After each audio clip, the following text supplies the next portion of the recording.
Yo, big dogs, it's your boy, A-Dog, straight here from ATD. Now, the E39 is considered the big whip. This is what you want if you want wetness everywhere. Now, our boy, Jeffrey, has come to us with his clapped E39 and wants us to polish his ride. Hey guys, I'm Jeffrey and I drive a BMW E39. People are always telling me that my paintwork is absolutely clapped. Every time I drive around town, everybody laughs at me and I can't get any girls. All I want is to be able to cruise around and all the girls look at me. So please, ATD, polish my ride. So you wanna get a detail, cause your car ain't fly? Call ATD, so we can polish your ride. You got to polish my ride.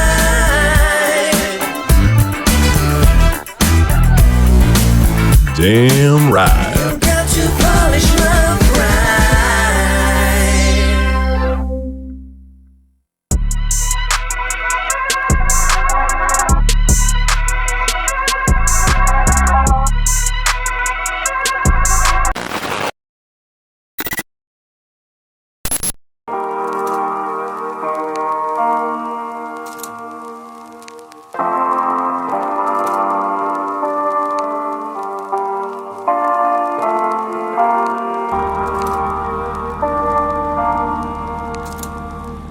Don't touch your paint like that, kids. Yeah, we're going to wet sand it though, so it's going to see worse in the next few hours. Naughty, naughty. Hey guys, welcome to our latest vlog, and this month we're going to be working on this modern day classic BMW E39. So, ooh, it's close. The car has been washed. Gareth did all the washing, as you can see in the video. I was doing a bit of admin stuff on the laptop. Let him get wet instead of me this time. So yeah, car's now been washed. So we'll do a quick walk around, so you'll get to see what the paint's currently like, and then I'll talk you through what we're doing and why we're doing it, and all that jazz. So our good friend Lucas and long-standing customer recently purchased this E39. He's had it fully resprayed by a friend of his, and his friend has left it as it is, purely gun finish. This is what you're seeing on screen now. And now our job is to perfect it.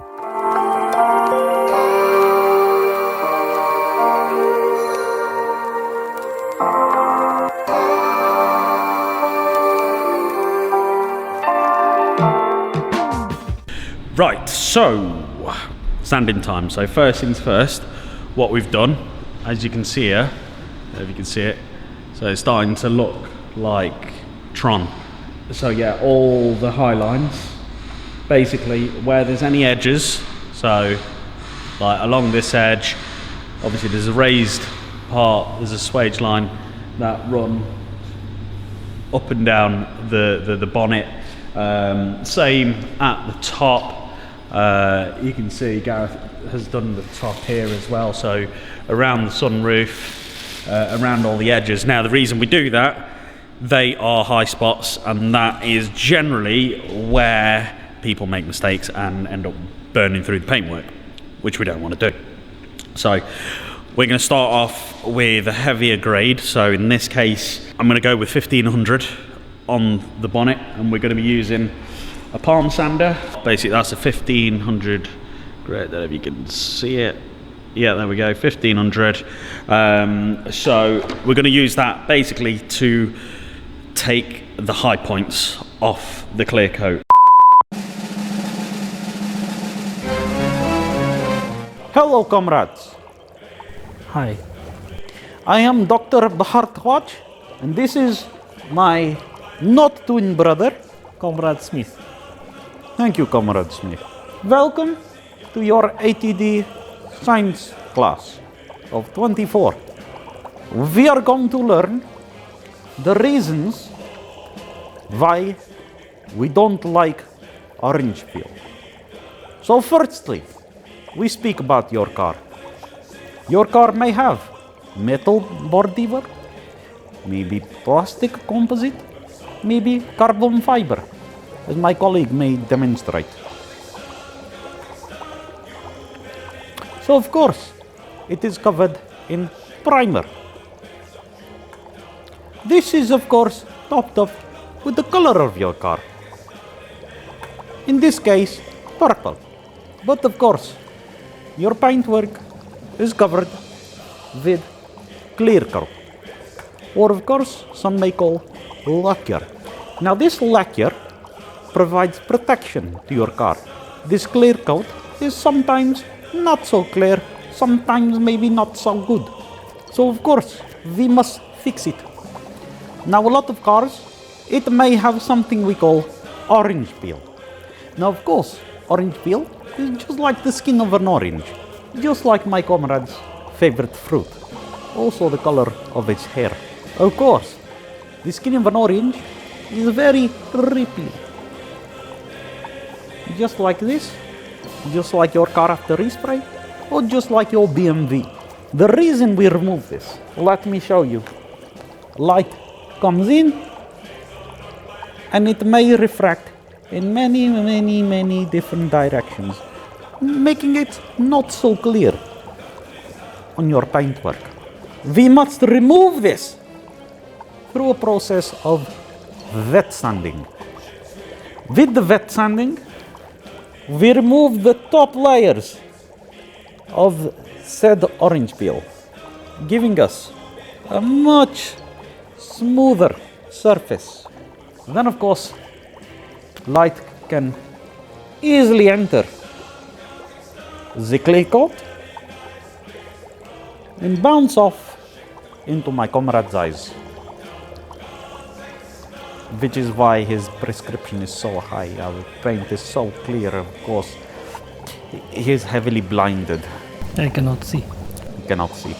So of course, the lesson here is, if your paint has orange peel or it has scratches, you come to ATD.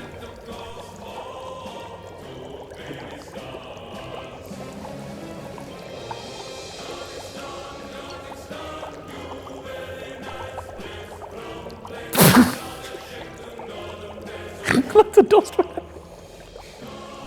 I'll lick the tash. Oh, that hurt. Which in turn should, well, it'll end up making the paint look worse, of course. It's going to look really hazy. But it'll take the high spots off and we'll then follow up and refine the paint and get it perfect. So yeah. There's our auto smart man. So as you can see here, this is the first stage of the sanding process, and wet sanding is a very messy process. And you've probably noticed we're not actually wet sanding this on the carpeted area, because otherwise we'd have a very stinky carpet, which we don't want to do. There's a lot of repetition and it can get quite laborious. So it's a case of sanding, checking, see what you've done, sanding, checking, see what you've done, and repeating the process just to make sure we're removing all the defects that we want to remove.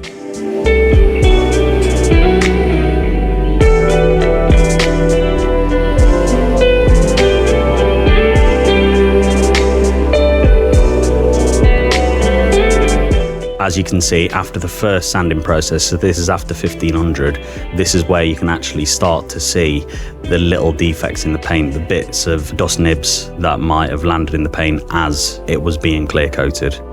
We're just going over again and just repeating what we've done just to get rid of those dust nibs, so we've got a nice, flat, flawless finish.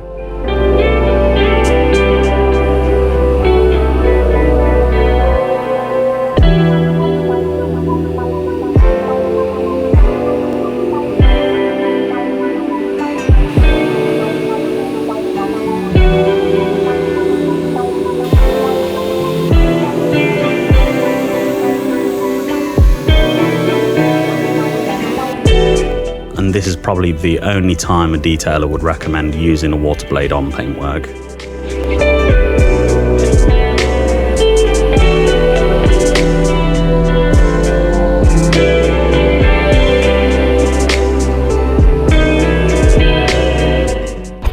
Right, so I've now made it look worse. As you can see, it's super faded. So basically what I've done is gone over with 1500 like I said I was going to. I then followed up with 2000, and in fact, you probably saw there was a lot of bits of dust in the paint. Obviously went over them by hand. Now it's not perfect, we're not aiming for complete, essentially mirror finish. What we're doing today on this is an orange peel reduction. So all we're trying to do is reduce that, build up some more gloss, make it look less hazy. So yeah, anyway, we've used film discs first to get it to this level, basically take the high spots off. We'll throw in some close-ups and you will see where we've actually taken the high spots off, where the paint still remains. So next step is we're going to be using foam sanding discs. Now the foam discs will help level that off even more, and basically get it to a point where we can polish this up. So step by step, as you'll see in the video, the paint will get clearer and clearer and clearer, and look less cloudy. Then we can obviously finish it off with a machine polish. So yeah, now this tape obviously we put on, we're going to take that off, just so now we can feather out that finish. So we've obviously sanded up to these edges. Now because we're going a grade higher, we can take these off, because there's a lot less chance of causing damage with the foam sanding discs. So yeah, we're going to take these off. That will help feather out the finish as well, so it doesn't look noticeable once it's been polished up. So yeah, anyway, keep watching.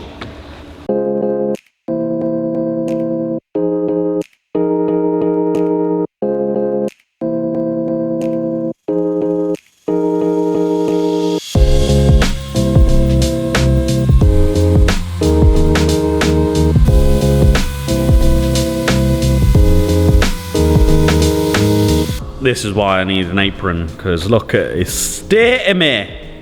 Right, mess. Anyway. Hey, look at Gaz. Look at him. Oh, there he is. There You gave me the spinning machine. You took the more forwards here. Apparently it's because he's using a spinning machine. Anyway, so you've seen me do the last stage of sanding. So, as said, we finished on 3000 Trizacs, and that's what it looks like. So, you can see there's a bit more of a sheen to it than there was before. So you can probably see, especially around the lights are a lot sharper than what they were before. Now bear in mind, this isn't the finished result. We are going to be polishing this next. So, polishing stage will be next, but before we do that, what we're going to do is... Oh, why has it gone so dark? I think I've pressed the ND filter. Ah, there we go. Thought I had a tan on. Anyway, cutting stage will be next, but before we do that, we've got the rest of the car to do. So, Gareth has prepped the roof. He's now working on the boot lid, so that's halfway through. So, again, we've gone 1500 first. Obviously, the rest of that is to be done. He's getting it nice and flat. But yeah, I'm going to start taping up this side. Yeah, so watch us crack on. It's a lot of sanding. I just want to go home.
So now Aaron has done the majority of the heavy work with the 1500 grit sandpaper and 2000.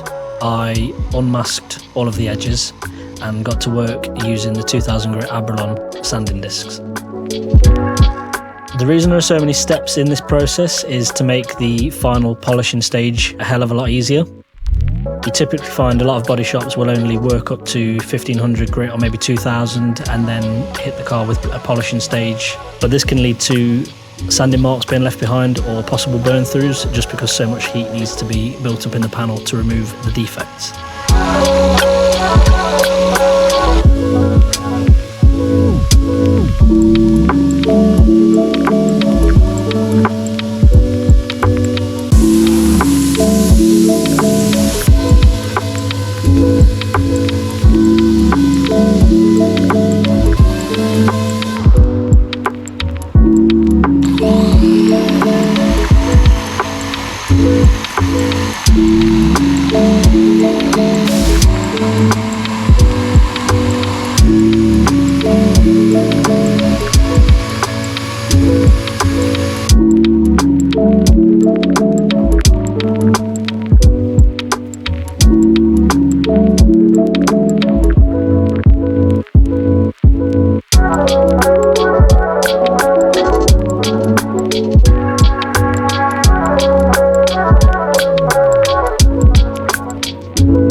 Morning. So another long day doing the BMW E39. This jobby. As you can see, this side is all ready for polishing. The roof's ready, tailgate's ready. Gaz is just eating last night's Domino's because his diet is terrible. Anyway, we've done one panel so far, so we've cut this down. I'm going to show you what it looks like. So that is after a heavy cut using I'll show you, Menzerner super heavy cut with the Rupes wool pad. I'm using the DA today, opted for the DA instead of rotary just because I fancied a change. But yeah, you can see the paint's looking a lot smoother. There is a lot of hazing. Now of course the hazing is basically from the extremely heavy cut, so we will follow this up with microfiber pad and a different cutting compound. But all in all, just look how good that looks. This is where I get really excited.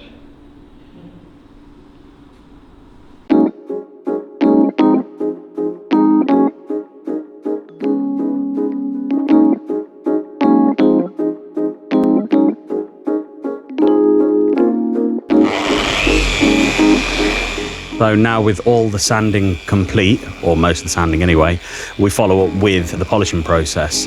So for this, as Gaz mentioned, we go through all the sanding steps just so we don't have to use super aggressive methods of polishing. So we opted for a random orbital machine along with a wool pad. Reason for the wool pad and the random orbital machine is so there's less heat buildup on the panels and we can cut out all those defects, leaving a nice shiny finish. Now of course the paint isn't finished there. We then need to follow with another couple of stages of polishing. Same way we do with the sanding, just working up to the finer grades to really reveal that nice shiny black paint.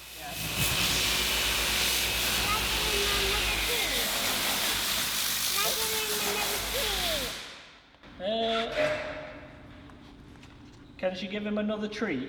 Yeah. Just give him the other half though. You give him,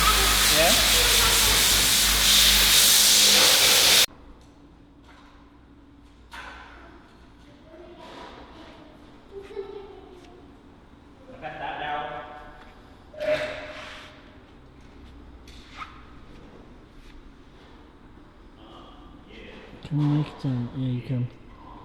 Oh yeah, you definitely can. You got a certificate? What was that for?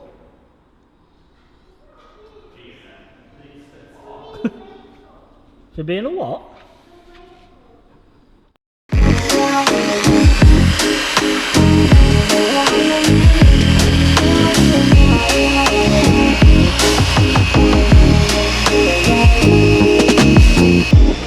So now that Aaron has been around the majority of the car with the wall pad, I'm basically following him around with a microfiber cutting pad and a slightly less heavy cutting compound than what he was using. That's basically taking out all of the marks that were left by the wall pad and just really adding a lot more depth to the paintwork.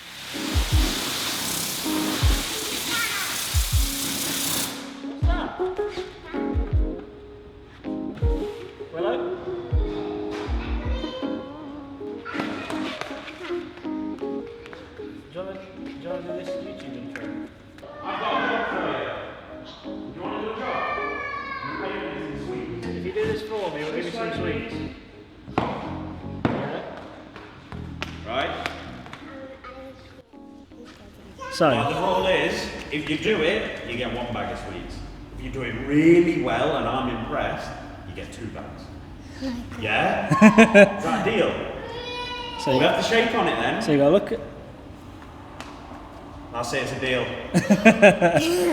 So you gotta look at that. Look at that camera, and you say, "Please, what is it? Please, Follow, please follow. Yeah, like, like, share, share, and subscribe." yay! Hey! That's fine.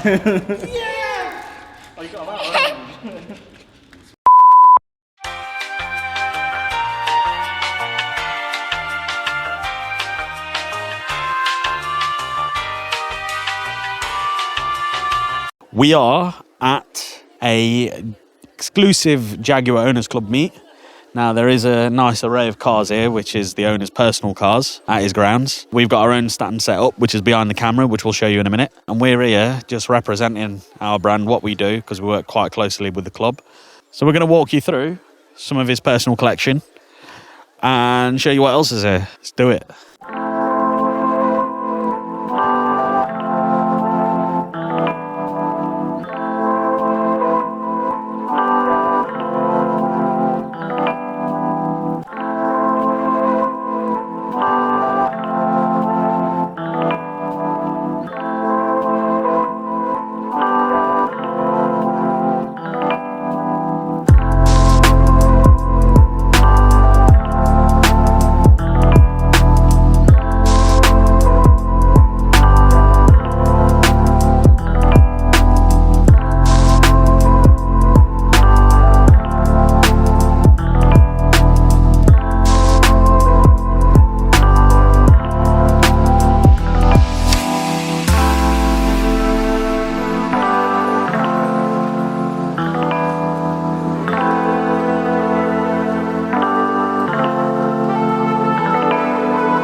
Morning guys, I'm sorry, I'm just recording on my phone, so the quality might not be the best, but just come into work on this Saturday and something's amiss. Now, obviously we've got the GTS in and the Lotus, and I've just come in, and this was up on the ramp, and I don't know what's happened, but the ramp has lowered itself. The car's on the floor. I don't know why. Now, I just want to address the fact I say the car was on the floor. The car wasn't on the floor, the ramp was on the floor, and there was actually no damage to the car. The ramp lowered itself in the span of the night about 6 to 8 inches gradually. So yeah, before anyone starts coming in saying, oh, you dropped the GTS, we didn't drop it. It gradually lowered itself. So anyway, back to the video. Now, we've been going on about this place and thinking it's haunted. I'm really confused as to what's happened, but the Porsche is now on the floor. Now, I'm waiting on Gaz to get in, because obviously we need to get it lifted off the floor safely. So yeah, video cut off because I run out of memory in my phone. So now my coffee's starting to kick in and I'm starting to wake up a bit. Obviously it wasn't ghosts, they're not real, obviously. Anyway. I hear noises. Anyway, so I'm just waiting on Gaz to turn up, and then what we're going to do is we've got a couple of low entry jacks and we're just going to try and lift the car slightly with the jack, because I suppose a lot of you were saying, well, why don't you just press the up button and lift it? The reason it won't lift is because the ramp is all the way on the floor, so the arms are completely down, stretched down, so of course there's not enough oomph in it to lift it off the floor, because it's trying to lift the front end but not the back, because obviously it's heavy at the back. So we're going to try and find a couple of spots on the back that are safe to lift on, just so we can take a little bit of the weight off, and hopefully that should do it. So quick demo, trying to lift it, front end goes up, back end's not doing anything. So obviously, because all the weight's back there, there's no weight at the front, so there's enough give to go that way, but not enough to go that way. So yeah, we're gonna have to find a couple of safe jacking points under the back end, and just try and lift it up a little bit. On the plus side, I mean, it looks super shiny. So that's ready to be wiped down, and then it's having Crystal Serum Ultra applied.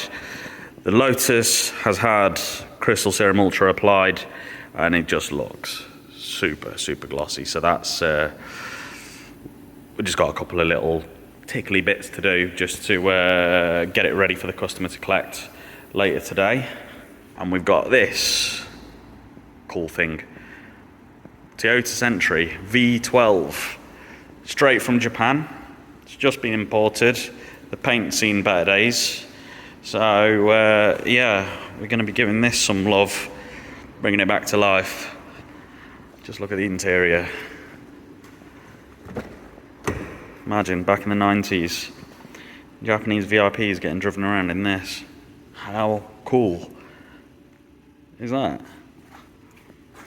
The doors just, oh, beautiful. Anyway, look at that interior. It's crazy. Look at the door handles. It's got netting. So I was talking to Andrew, one of the guys here on site at GMC.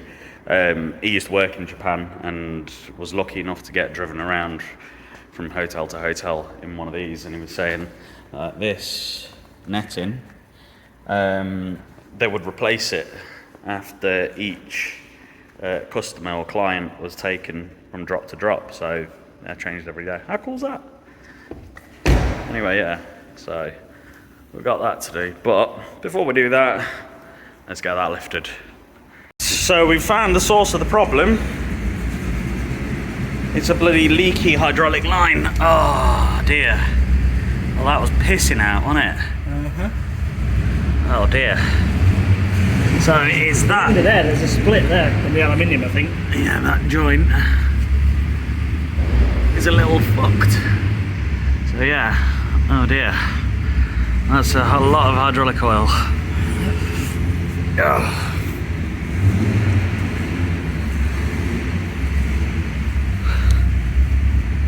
See, in there's not too bad because it's kind of contained, but Yeah. it will strip the fucking, it'll strip the paint though. What a nightmare. Anyway, the ramp's working again. Yeah, it is.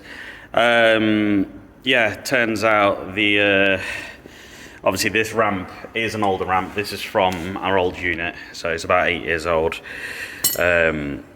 We gave it a service when we moved here, but little did we know, obviously these joints, turns out this had just loosened up over time. So obviously it started pissing out. So yeah, we've tightened it back up and yeah, it's working again. Obviously we have lost a lot of oil, so we're gonna have to resurface it, but it's working. Relieved faces. Yeah, thanks. Whew, dear. Anyway, back to it. So that is the E39 all wet sanded. Majority of it is cut and we've still got to polish it. But before we can polish it, we need to get rid of all of this type of stuff. I say this type of stuff. This type of stuff is actually dead clear coat, or the layers of clear coat that we've taken off. So all this kind of stuff. So yeah, as you can see, there's just dust and dead clear coat residue everywhere. The car's filthy anyway, so we're going to give the car a good clean out. But yeah, it's going to be a good couple of hours just giving it a really good deep clean again, basically. The engine bay needs a good clean as well. So I'm going to set the GoPro up and do a little time lapse.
Never gonna start again ever.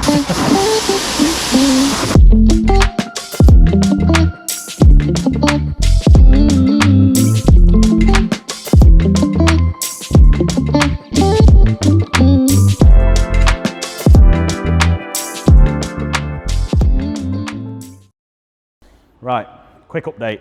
So the BMW E39, we've had a bit of an issue. So we washed the car down following the wet sanding, and as we're blow drying the car, we got a bit of lacquer peel. Ooh, really random.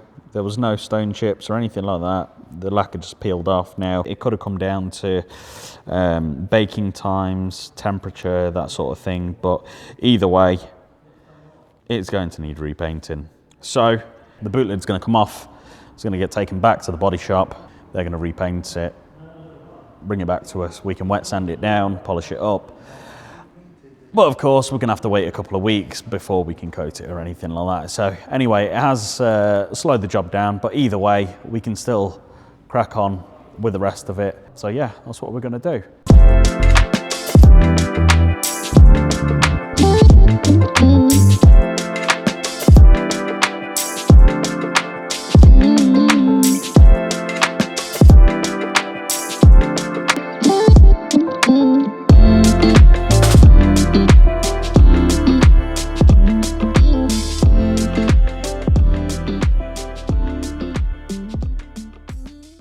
Unfortunate news, there's no finished shots of the E39 in this month's video because of course we had to send the boot lid off and so on and so forth. Anyway, tune in for next month's episode where we will get the E39 finished along with something else. So make sure you like, comment, subscribe, and yeah, we'll see you in a month's time. Bye! The boot lid is back from the body shop. This is what's left of the sand deadening.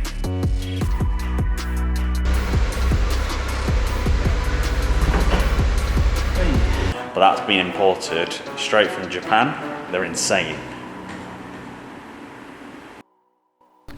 Forgot to mention that I need a haircut. I'll have one for next month. Anyway, bye.